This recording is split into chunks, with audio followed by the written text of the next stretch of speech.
So thank you guys for coming out. My name is Evan Gathers. I'm an insurance agent. I've been coming here for a few weeks, and I was actually one of the people who ran Drinking Liberally before the pandemic. But I'll just get right to it. We have a candidate for HD1. I'm sorry, yeah, House District 1. CD1. Diana DeGette's seat. His name is Carter Hanson. Carter Hanson is a 29-year-old environmental scientist and substitute teacher.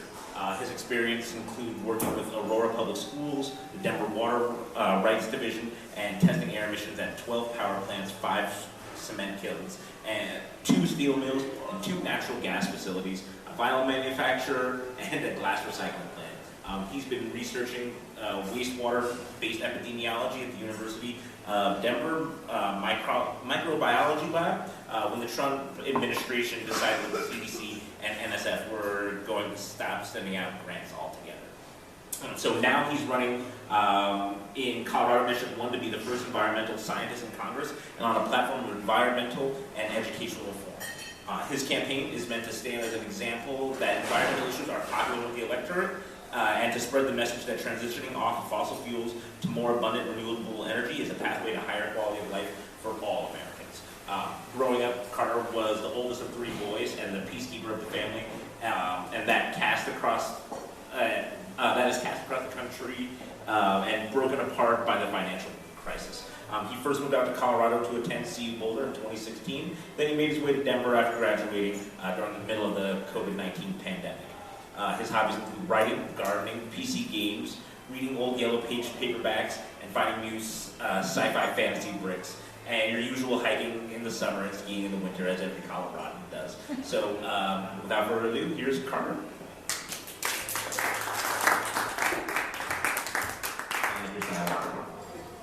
Thank you. One moment, let me grab my papers. Hello, I'm Carter. I'm a 28-year-old environmental scientist and substitute teacher running for the Democratic nomination to Congress in Colorado District 1. I'm the oldest of 3 boys, the peacemaker of a family that was cast across the country and broken apart by the 2008 financial crisis. I didn't know that you guys were going to do an intro, but so it's in there. And sometimes when I talk to people my age, I think that I just might be the last actual honest-to-God piano-playing Democrat in this whole country. My background is not quite what you would expect from a standard politician. I have not had the privilege of living in one place for my whole life. I'm not a social butterfly homecoming king. And my life story involves a bit more climbing out of valleys than jumping from peak to peak. However, that also means that I have a perspective of living in a lot of different parts of this country and can compare them directly from my own experience. It's a problem how liberals and conservatives in this country are stuck in their bubbles, but I've lived in both bubbles, and life is better in the liberal one. There's also the fact that some of us move around this country or come from other countries, and the experience can be quite isolating. Especially for those of us who have had our lives scrambled a couple times and have to stop and think for a minute when people ask us where we're from. You know, saying that people can't move around, can't be representatives is kind of the same thing as saying that people who move around don't deserve representation. That our experiences are somehow less valid because we believe that we deserve better than what we had where we used to live, and that we decided to work really hard and take a chance on ourselves somewhere else. And that's the story of the majority of Colorado District 1.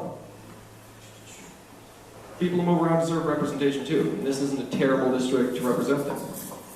Moving on to my professional experience, I've tested air emissions at 12 power plants, 5 cement furnaces, 2 steel mills, 2 natural gas facilities, a vinyl manufacturing plant, and a glass recycler. The people at the glass recycler were super nice, they bought us pizza. I've written diligence reports protecting your city water supply published in your state water court system. And I was monitoring how much COVID was in your wastewater until RFK the Lesser decided that you knowing what's in the water is inconvenience for the Republicans' anti-science crusade. Working for Aurora Public Schools, I also see what our modern world is doing to our kids firsthand, and it's alarming. The combination of nihilism and screen addiction is severely impacting their ability to learn. They see the world runs on bullshit, which makes it really hard to encourage them to learn something real. And the screen addiction is becoming a real problem. And coming from me, that's saying something. I was on my screens a lot as a kid, clearly. I know that there's a healthy amount of goofing off for kids to do.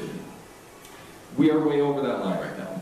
The fact is that in the past, kids never grew up with the social media algorithm 6 inches from their face.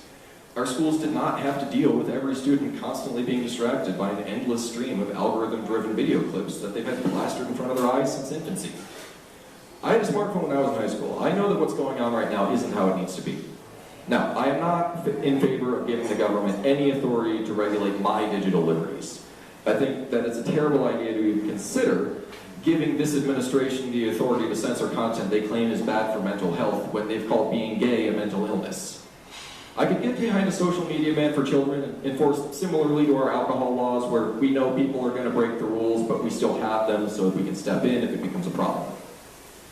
During all of this, I have also been living the Gen Z reality of having to struggle my way up through a system that seems built to always keep the bottom rung of the ladder just out of reach.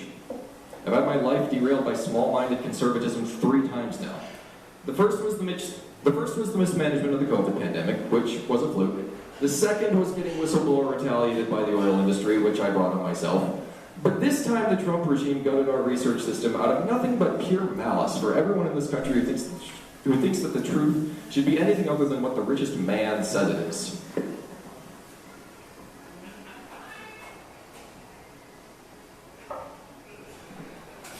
If elected, I would be the first and only environmental scientist in Congress. I think that alone justifies my campaign existing and explains why I'm aiming for this office. I would be adding experience that simply isn't present in Washington. Like, imagine if we were at war and we had no veterans in the government. Or imagine if we didn't have laws and we had no lawyers in the government. Imagine if we were in an economic crisis and didn't have any labor leaders or economists in government. We'd probably be pretty worried if that were the case. But right now, atmospheric carbon is an ice age and a half above normal, and we don't have a single person in Congress whose main expertise is in protecting the environment. And that's a huge problem, because that means that they can only think of environmentalism as a boondoggle, as a cost. They don't have the experience or the training to conceptualize what the opportunities are in environmental progress. And it'd probably be pretty useful when debating Republicans if we had someone who could ask, "Neat, how many power plants have you been to? None? Oh, interesting."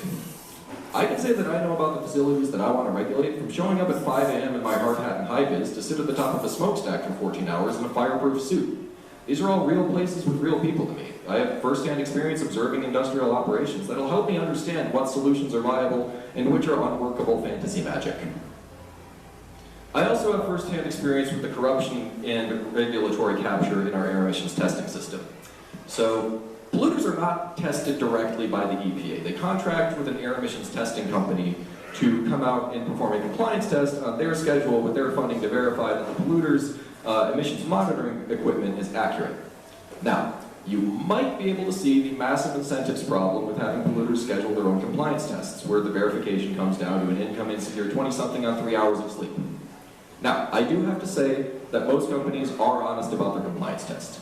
90% or more of the time, the client wants nothing more than a totally accurate test and will give you all the time you need to get it done. There are all kinds of reasons why a company would want to know if their process isn't running at full efficiency, not the least of which is that you really want to make sure you don't have turbine-rich exhaust. However, sometimes you get the job at the shady company, and you're up to stack when the bad manager tells you to just write down the numbers the plant is giving us. Which, let me tell you, it feels awful to know that you are ruining your health and your social life with 80-hour weeks in the field to be a party to environmental fraud. And polluters and shady testing companies really don't like it when you talk about that, as I found out in early 2023. Yeah, you know those laws we have in Colorado that say that you're not allowed to retaliate against employees for complaining about matters of public safety and that you're not allowed to surveil their private social media posts? Yeah, those laws aren't worth the paper they're written on unless you can get a lawyer to take a case on contingency against the oil industry, which is a bit of a hard sell. So when it comes to standing up to polluters, they've already made it personal for me. I've got all the incentive I need to hold the bad actors accountable, and I know how to do business with the people who just want to make real things and get a job done. But knowing what the environmental problems are is easy. Everyone knows that pollution is a problem that we should find ways to limit it. But knowing what the opportunities are, trying to come up with solutions to our environmental crisis that can improve the quality of life of all Americans and do it fast enough to save us, that's hard. That's what you need a career environmentalist for. I am not trying to be a whining about the problem environmentalist. I'm trying to be a fighting solutions environmentalist. And this party needs that kind of person because environmental issues interact with every other problem we have in this country. I mean, find something that our government does outside the environment other than the space station. To get into specifics, environmental issues give us both the public mandate to act and the constitutional authority for Congress to step in on any number of issues, most importantly housing. Right now, there isn't a great way for the federal government to act on housing, since it isn't something the framers of the 1790 Constitution specified Congress should have the power to change. But what the Constitution does give the federal government the authority to regulate is interstate commerce. And there's well-established precedent, backed up by scientific fact, that carbon emissions are interstate commerce. Like, when I emit carbon here in Colorado, it makes my grandpa's insurance bills in Florida go up. That's interstate commerce. And the same laws that limit our housing supply are the same laws that have locked us into this card-printed sprawl land development system. There's an entirely constitutionally consistent argument that the US Congress has the authority to regulate card-dependent land use because of the immense interstate commerce impacts of climate change. And I do think that we should pursue a walkable communities first decarbonization strategy. Depending on how you do the math, a person moving to a walkable community will often lead to a bigger carbon emission reduction than if they switch from a fossil car to an EV. It also makes a lot more sense on an individual level. I can afford to live here in Denver, where I can walk to most of my non-work activities, but I cannot afford the expense of buying an EV. Walkable communities first is just a solution that is more likely to work for more people. We used to be a country where everyone walked everywhere, but we've never been a country where everyone owns an EV. Not to mention there are just so many add-on benefits of walkable communities that make society more stable. People tend to be happier, healthier, and feel more of a connection to their community in a walkable area than they do in an Edward Scissorhands subdivision where they have to hurl themselves around in a multi-ton piece of steel to get anything done, where making a mistake can cost thousands of dollars and lead to injury or death. That is not to say that I'm anti-EV. I will be buying one as soon as I'm in a financially stable enough place to take on a car payment. The fact is that unless we're planning on fully deindustrializing, we are going to have to deal with environmentally destructive, extractive processes that we're going to have to engage with to change our high-tech, big capital industrial system to something that won't lead to the climate wars within my lifetime. I mean, there was this other guy named Carter who told people to wear sweaters, and they hated that so much that they elected our second or third worst president. So, we need to try something else. We need options for protecting the environment that let people keep their high-tech lifestyle, but we also need someone who can speak against the hypocritical fossil fuel propaganda that gets deployed against these solutions. How many of you have heard the BS about wind turbines killing birds? Well, guess what? Fossil fuel power plants kill birds too. But birds have evolutionary defenses against getting bonked out of the air, because that's how birds kill other birds. Thank you. But birds don't have any natural defenses against flying through an invisible, superheated, poisonous exhaust plume. And those are the lucky ones that go quick. It is a downright bird holocaust in some of the internal spaces of a thermal power plant, where the air temperature hovers around 130 degrees. You know, the worst one is definitely the one that got trapped up against the side of the stack, between some meshing meant to keep me from burning myself, and clearly took a bit to go. Besides, getting hit by a wind turbine blade is how you kill one bird. Bulldozing a habitat for strip mines and strip malls is how you extinct an entire species of birds. Lithium is a similar story. There aren't really any unique environmental challenges there that aren't present in every other kind of mining, but I don't see any Republicans out here saying we need to close all the limestone quarries for cement because they have a land footprint thousands of times larger than the lithium industry. However, it is still a limited resource with environmental costs and indigenous groups that don't want mines degrading their land for our resource-intensive lifestyle. We should be looking at alternative energy storage solutions whenever possible, which is something I have plans for. There's a new energy storage technology on the horizon called pumped thermal energy storage, which consists of using an industrial heat pump to store thermal energy in some kind of inert gravel or molten salt that you later get out and put through a steam turbine. The great thing about it is that it doesn't use any hypothetical future tech. All the components in a pumped thermal system have analogs in existing power plants and chemical processing facilities. Even better is that it's compatible with existing thermal power plants. We should turn every coal plant built after 1980 into a thermal battery. Let all the people who work there keep their jobs, get energy storage on the grid for cheap in the spots where it already expects energy generation, and send a clear message to all the people who worry that their jobs will go away with fossil fuels, that we are watching out for them, and we don't want any workers to suffer. Europe has a prototype system that is already built. China's planning whole power grids around this technology, and our Republican Energy Secretary doesn't know that it exists. I've led with my environmental record because I think we need to be better at running for things in the Democratic Party, but the fact is that there is another reason for me running. You know it, I know it, it's the party's disastrous foreign policy blunder in Palestine.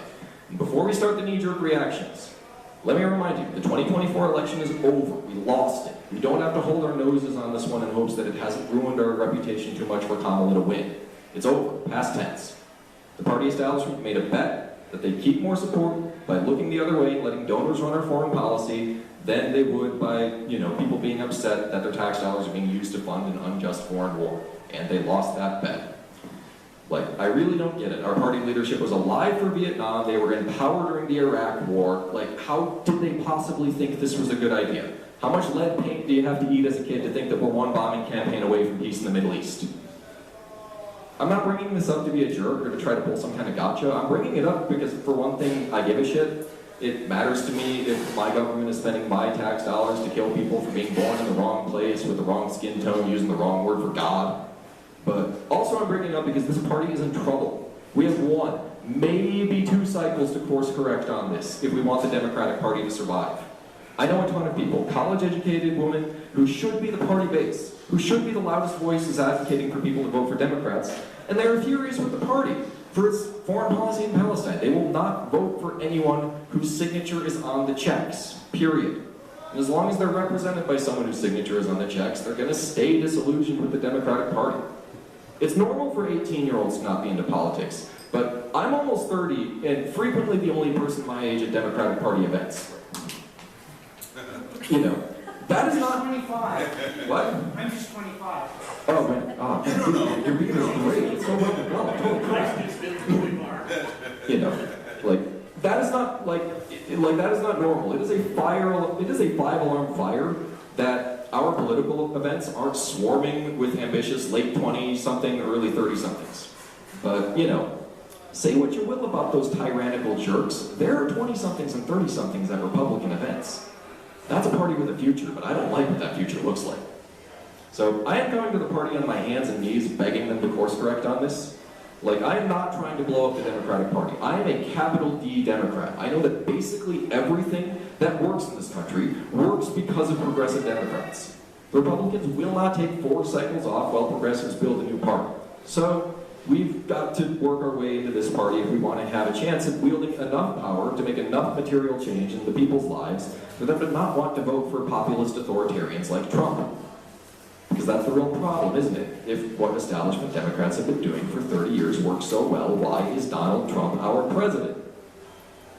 If establishment Democrats were so good at communicating the threat of Donald Trump and his Republican enablers to the public, say, for example, if you were the impeachment manager on Donald Trump's second impeachment, trying to make the case before the American public why he can never be president again, why'd they elect him president again?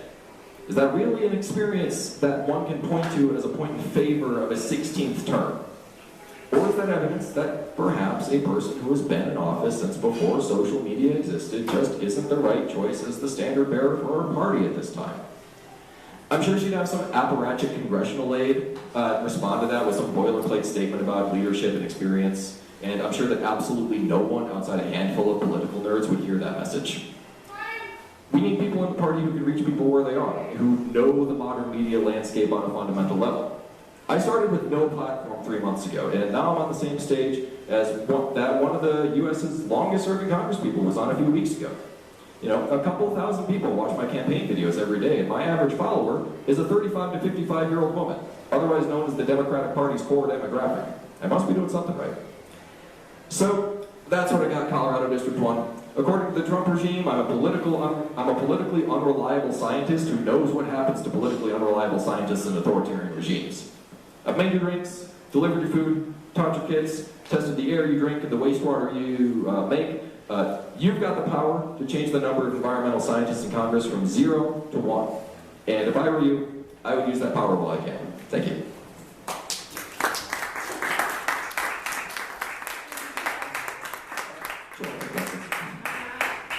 I have a question. Yes, go ahead. Two-part question. Would you be comfortable sitting on committees where your science background would be necessary? And, after watching C-SPAN and whatnot, could you be as witty as a Jasmine Crockett and as aggressive as a Michael Bennett when he was yelling at RFK or whatever? Yeah. So, on committees, I mean, for one thing, I don't know how many committees the party would put me on if I won, but, you know, if they're gonna throw something at me, I'm gonna try my best to do it. And, you know, you guys have seen me, you know, I crack jokes, and, you know, I clearly typed up 3,000 words of democratic anger, so, you know, I've got some fire in my belly, so, you know, I would try, is my answer. Purple jacket. It's me. Yes. So, I'm not a big D Democrat. I'm a small D. I believe in democracy. And one of my problems with my Democratic representatives, what we use, is the apparent ability to ignore what people are saying, what people are advocating for, and what people are demonstrating for in their own communities. One example, right? A number of communities in the state of Colorado voted that they would outlaw fracking.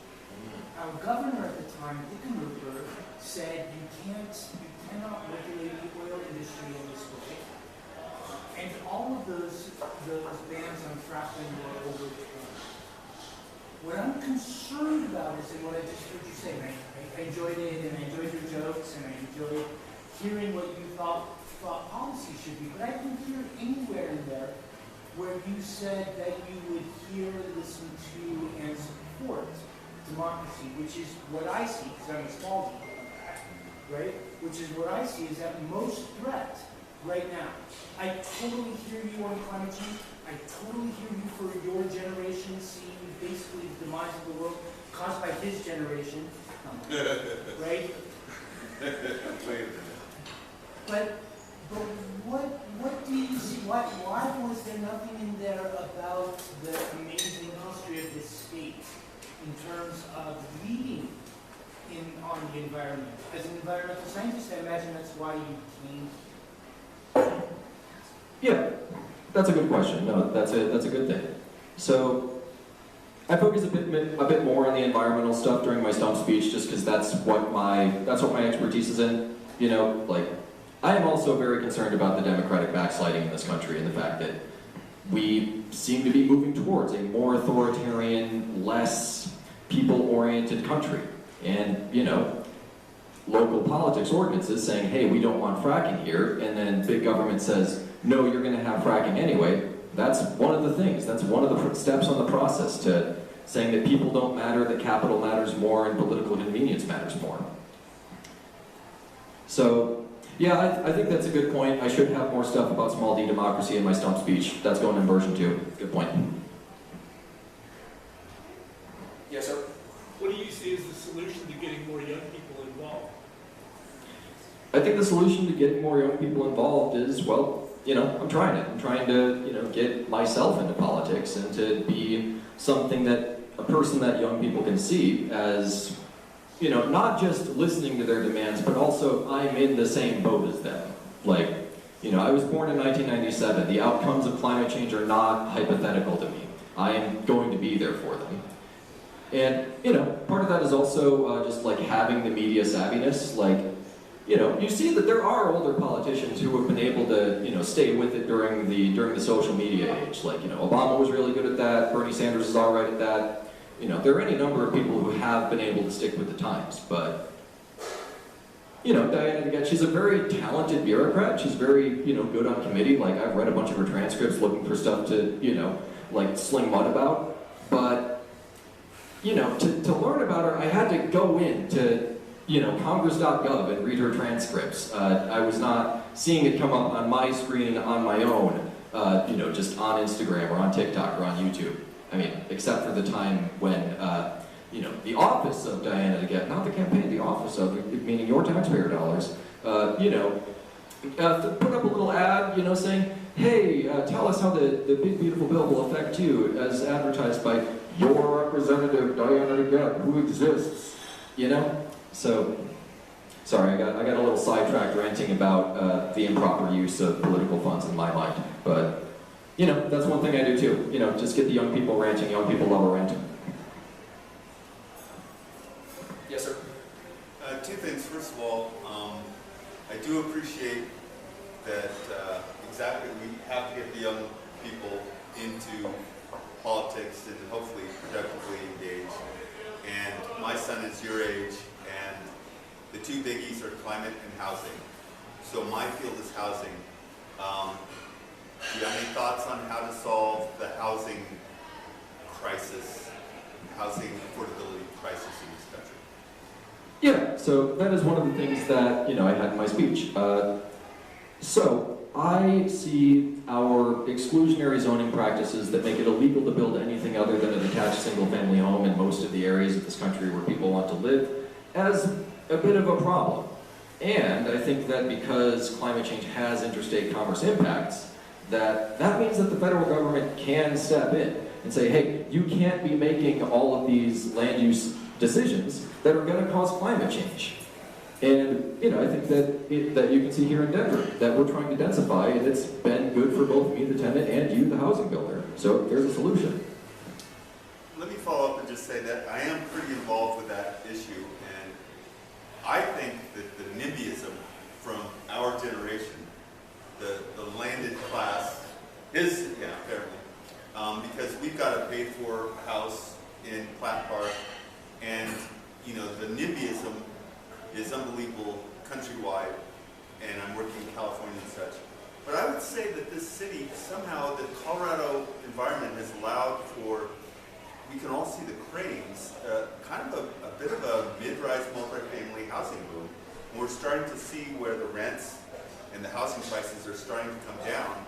So I think Colorado is a really impressive third way sort of let's go for solutions kind of place. And I know I went to school with Diana Baguette South, and her daughter, so I know her pretty well. And I've been kind of disappointed with how she hasn't taken the ability that this city could have provided to put together some third way solutions. I'm actually a fan of Hickenlooper. I went to school with him at Wesleyan too, and we could talk about fracking at another time. But Denver is kind of an impressive how the private sector has stepped up and created a bit of a building boom, and the enemy for your generation is Boulder, friggin' Boulder. That. I used to live there, so yeah, granted. Granted, I mean the hypocrisy out of Boulder to consider themselves, and California to consider themselves progressive and environmentally, above us all, when they're just restricting all construction, then they congratulate themselves for it. So Boulder's a little slice of hypocritical California, and I think Denver is kind of interesting because on the housing issue, you watch in this next 2 years, it's kind of gotten solved. And the second thing is climate. There's some pretty impressive climate advocacies and climate companies, private sector companies, where the built environment and biochar, I guess I'll just throw it back to you, biochar and nuclear energy. Any thoughts? Yeah, so I'm going to circle back to the NIMBYism, but then I'll get to the biochar and nuclear energy. Yep. So I think that one interesting thing about the NIMBYism is that it was kind of created by the Interstate Highway Act and by ramming these huge car-dependent projects through communities.